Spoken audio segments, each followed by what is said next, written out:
Bamboo chicken cooking. एक समय पर सुभाष नाम का एक रसोइया एक बार अपनी पत्नी के साथ मिलकर नदी के किनारे एक ढाबा शुरू किया। उसके पास रोहित नाम का रसोइया मदद के लिए था। वहाँ आए लोगों को सुभाष का बनाया बैम्बू मशीन का ग्रिल चिकन बहुत पसंद था।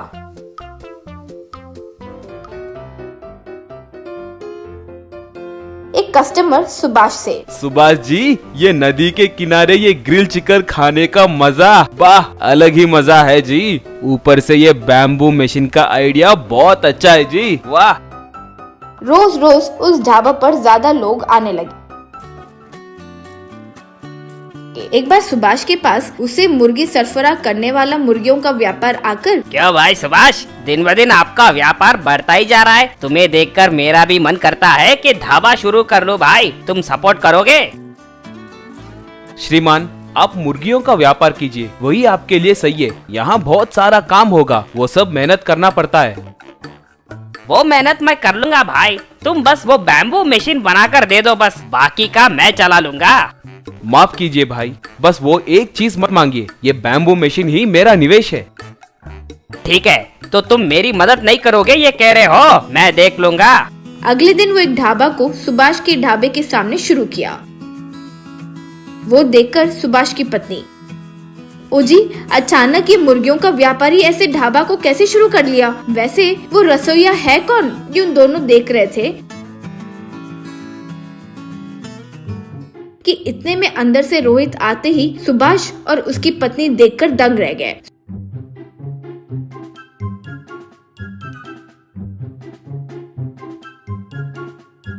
सुभाष तब रोहित के पास आकर, ये क्या रे, एक बार तो बता सकते थे ना। अगर तुम्हें ढाबा शुरू ही करना था तो हमसे कह सकते थे ना, हम ही कोई प्लान बना कर देते ना।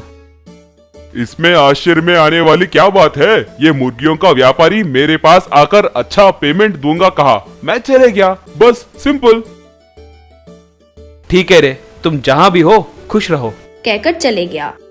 उस दिन से धीरे धीरे सुभाष के पास आए लोगों की संख्या कम होकर सब मुर्गियों के व्यापारी के ढाबा पर जाने लगे। एक दिन रोहित मुर्गियों के व्यापारी के पास जाकर, श्रीमान, मेरी सैलरी बढ़ाइए, मेरे वजह से आपका व्यापार अच्छा चल रहा है ना। क्या भाई, तुम्हारे वजह से मेरा व्यापार अच्छा चल रहा है? मेरी मुर्गियों को मैं बाहर 300 रुपए केजी में बेचता हूँ, लेकिन मुझे वो 100 रुपए में ही मिलते हैं, इसलिए हम ग्रिल चिकन का रेट इतना कम लगाए। सुभाष के ढाबे का रेट से यहाँ के ढाबे में चिकन रेट कम होने के कारण सब यहाँ आ रहे हैं। तुम्हारे वजह से संख्या बढ़ी है, ऐसे मत सोचो, ये याद रखो। रोहित को बहुत अपमानित महसूस हुआ, लेकिन क्या करे, वो समझ नहीं पाया तो वहाँ से चले गया।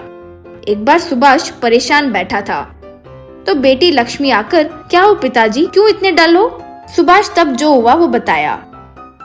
पिताजी, मुझे पूरी बात समझ आ गई, अब मैं संभाल लूंगी। अगले दिन एक स्पोर्ट्स कार में एक रिच फेलो मुर्गियों के व्यापारी के पास जाकर, हे लुक मैन, मैं यहाँ एक 5 स्टार होटल बनाने की सोच रहा हूँ, उसके लिए मुझे तुम्हारा सपोर्ट चाहिए। 5 स्टार होटल? यहाँ वो सब बेकार हो जाएगा जी, यहाँ कोई नहीं आता। नहीं, यहाँ रोहित नाम का कोई खाना बनाने वाला है, वो बहुत अच्छा बनाता है, सुना है, वो बहुत फेमस हो गया है। हमारे गांव में उस रोहित के बारे में ही बात करते हैं। वो बातें सुनकर रोहित वहाँ आकर, बताइए, मैं ही रोहित हूँ। अरे इसका उतना सीन नहीं है जी, बस एवरेज खाना बनाता है, शायद आपको कोई रॉन्ग इन्फॉर्मेशन दिया होगा। देखो रोहित, मैं तुम्हें महीने का 1 लाख तनख्वाह दूंगा, यही एक बड़ा सा 5 स्टार होटल बनाना चाहता हूँ, तुम संभल पाओगे? रोहित बिना एक क्षण सोचे, श्रीमान, मुझे 1 लाख दोगे तो होटल को पूरा मैं संभाल लूंगा। ये लो एडवांस, अब से तुम मेरे पास ही काम करोगे, कहकर पैसे दिया। मुर्गियों का व्यापारी क्या करे समझ नहीं पाया। मुर्गियों का व्यापारी कई खाना बनाने वाले को लेकर आया, लेकिन कोई भी ठीक से खाना नहीं बनाने के कारण व्यापार ठीक से नहीं चला, तो वो ढाबा को बंद कर दिया। शहर में वो रिच फेलो लक्ष्मी को, सुभाष को रोहित के पास लेकर आया। रोहित उन तीनों को देखकर पूरा प्लान समझकर, ओ सुभाष, क्या प्लान बनाए, वाह, आखिरकार मुझसे होटल बनवा रहे हो, मुझ पर विश्वास करने के लिए बहुत बहुत शुक्रिया।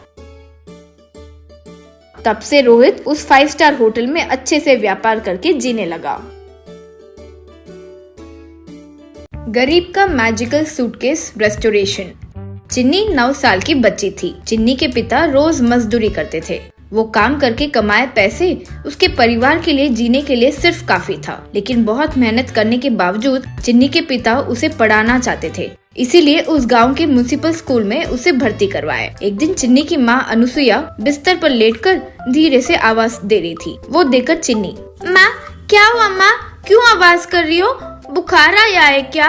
यूं कहकर माँ के सर पर हाथ लगाकर, बाप रे बहुत गर्म है माँ। हाँ बेटी बुखार आया है, वो अपने आप कम हो जाएगा, तुम स्कूल जाओ। कह तो रही थी लेकिन फिर भी कामते जा रही थी। फिर पिताजी आपको डॉक्टर के पास नहीं लेके गए? पिताजी को अर्जेंट काम आ गया तो वो शहर गए हैं बेटी, 2 दिन के बाद आ जाएंगे। मुझे बहुत कमजोरी हो रही है बेटी, बाहर नहीं जा सकती। कहकर तकिए के पास रखा 10 रुपए चिन्नी को देकर चिन्नी, बगल वाले गली में मेडिकल शॉप जाकर बुखार की दवाई लाकर दोगी? लाऊंगी माँ, कहकर 10 रुपए का नोट लेकर निकल गई। रास्ते पर जब चलकर जा रही थी तो जोर से हवा का झोंका आया। तुरंत दोनों हाथ आंखों पर रखी। कुछ देर बाद जब हवा कम हुई तो हाथ में 10 रुपए का नोट दिखाई नहीं दिया। अरे 10 रुपए का नोट उड़ गया ना। यूं घबराते हुए आसपास ढूंढ रही थी तो उसे खाली जगह पर म्युनिसिपालिटी का कचरा कुंडी नजर आया। तुरंत उसने सोचा शायद वो कचरे में हवा की वजह से उड़कर चला गया होगा और कचरे कुंडी में ढूंढने लगी। कुछ देर बाद 10 रुपए का नोट उसे दिखाई दिया। अम्मैया कहकर ध्यान से उसे हाथ में ली और कचरा कुंडी से बाहर चलकर आ रही थी। तब उसके पैर पर कुछ चीज लगी। उसने देखा तो वो एक पुराना सूटकेस था। उसे लेकर इधर उधर घुमाकर देखी और शायद ये किसी का काम का नहीं होगा तो किसी ने फेंक दिया होगा। मेरा स्कूल बैग बहुत पुराना होकर फट गया है ना, ये स्कूल बैग मेरे बुक्स रखने के लिए अच्छा है। सोचकर लॉक खोलने की कोशिश की लेकिन वो खुला नहीं। बहुत पुराना होगा ये सोचकर उसे पकड़कर घर लाई। माँ के पास आकर ये लो माँ बुखार की दवाई, कहकर हाथ में दवाई दी। अनुसुईया चिन्नी के हाथ में सूटकेस देखकर, वो क्या है, किसने दिया? किसी ने नहीं दिया माँ, गली में कचरे में पड़ा था तो बुक्स डालने के लिए लेकर आई। बहुत वजन है माँ, ठीक है आप सो जाओ, कहकर नीचे बैठकर ये बिल्कुल नहीं खुल रहा है, इसे ठीक करना होगा सोचकर अंदर जाकर पत्थर और हथौड़ा लाकर बैठकर कुछ देर उसे मारकर उसे कुछ लगाकर सूटकेस के लॉक के ऊपर हथौड़े से मारते ही सूटकेस खुल गया। खुशी से चिन्नी सूटकेस को पूरा खोलते ही अंदर से नोट की गड्डियां नीचे गिरी। चिन्नी चौंक गई। माँ पैसे पैसे, सूटकेस में बहुत सारे पैसे माँ।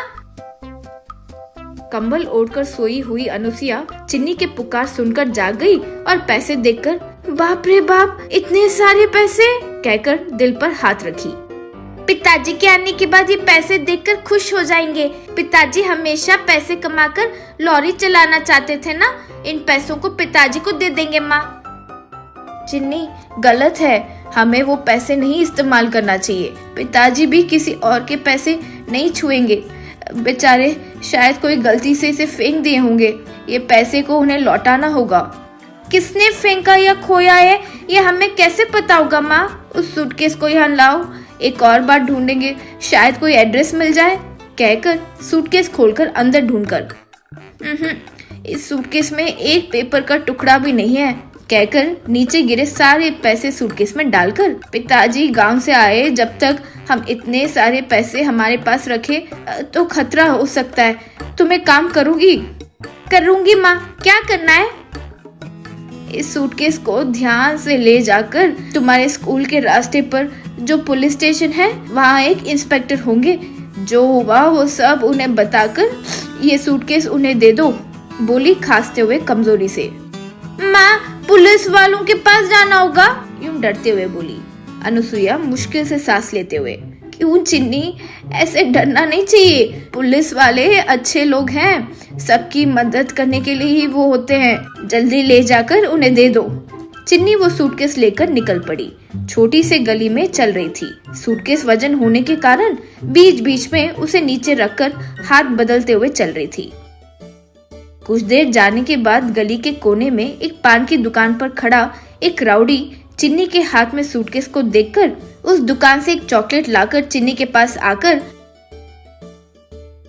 बेटी ये लो चॉकलेट खाओ।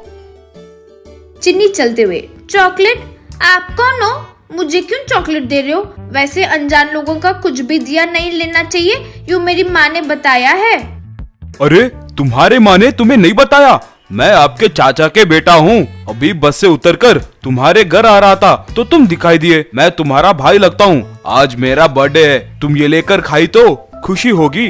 वो यूँ कहते ही सूटकेस को नीचे रखकर चॉकलेट खाते हुए उसका कवर निकाल रही थी। वो राउडी फट से नीचे रखे सूटकेस को लेकर भाग गया। चोर चोर, मेरा सूटकेस, पैसे पैसे, यूं चिल्लाई। ठीक उसी समय कार में आ रहा एक 50 साल का आदमी कार को तेजी से भगाकर उस राउडी के पास रोककर कार से उतरकर उसे दोनों गाल पर पीटकर, रास्केल, छोटी बच्ची का सूटकेस चुराओगे? कहकर उसके हाथ से सूटकेस लेकर उसे मारा। वो राउडी भागकर निकल गया। रास्केल बचकर भाग गया, कहकर वहाँ आई चिन्नी को सूटकेस देकर, क्यों बेटी, रोड पर अकेली जा रही हो तो ध्यान से रहना चाहिए ना माँ। चलो तुम्हारे घर तक छोड़ता हूँ। कहाँ है तुम्हारा घर? मैं अभी घर नहीं जा रही हूँ, पुलिस स्टेशन जा रही हूँ। वो आश्चर्य से, क्यों बेटी, उस रौडी को मारा ना, वो भाग भी गया, अब क्यों पुलिस स्टेशन जाना है? ये सूटकेस इंस्पेक्टर को देना है, ऐसे मेरी माँ ने कहा है। वो सूटकेस को अच्छे से देखकर, अरे ये तो मैं हफ्ते पहले खोया हुआ सूटकेस है। चिन्नी आश्चर्य से, ये आपका है अंकल? मुझे कचरा कुंडी में मिला, लेकिन मेरी माँ ने कहा है इसीलिए इस सूटकेस को इंस्पेक्टर को ही देना होगा। आप उनसे ले लीजिए अंकल। छोटी बच्ची हो लेकिन एकदम सही बात बोली बेटी। चलो इंस्पेक्टर के पास जाएंगे, वहाँ ये मेरा सूटकेस ही है, ये साबित करके उनके हाथ से ही मैं ले लूंगा बेटी। पुलिस स्टेशन में इंस्पेक्टर को सूटकेस देकर, ये मुझे कचरा कुंडी में मिला इंस्पेक्टर, मेरी माँ ने इसे आपको देने कहा। रास्ते पर मुझे धोखा देने वाले राउडी को ये अंकल मारकर ये सूटकेस को फिर से मुझे देकर ये उन्हीं का खोया हुआ सूटकेस है, यूं बोले। ये लड़की जो बोल रही है वो सच है इंस्पेक्टर। मेरा नाम के विश्वनाथ है, हाई कोर्ट का लॉयर हूँ। एक हफ्ते पहले मैं इस गांव से राजधानी के लिए जा रहा था तो कार के डिक्की से शायद गलती से गिर गया होगा। ये पुराना सूटकेस को शायद रास्ते पर लोगों ने सोचा कि काम नहीं आएगा, इसीलिए कचरा कुंडी में डाल दिए होंगे। इसमें 3 लाख है, मेरा खोया हुआ सूटकेस है ये देखिए मेरा पहचान पत्र। ये सूटकेस के अंदर नीचे, उसके नीचे कपड़े पर विश्वनाथ के यूं लिखा होगा, देखिए।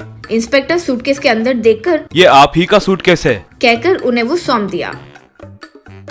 मैं इस लड़की के घर इसे छोड़कर जाता हूँ, कहकर चिन्नी को कार में बिठाकर चिन्नी के घर गया। अंदर जाकर अनुसुईया से, आपकी बेटी चिन्नी वेरी ब्रिलियंट गर्ल है। चिन्नी को आगे की पढ़ाई मैं कराऊंगा, कुछ मत सोचकर ये 1 लाख आप रख लीजिए। मैं अब तब आकर चिन्नी से मिलता रहूंगा, कहकर चले गया। अनुसुईया चिन्नी को पास लाकर उसे पप्पी दी।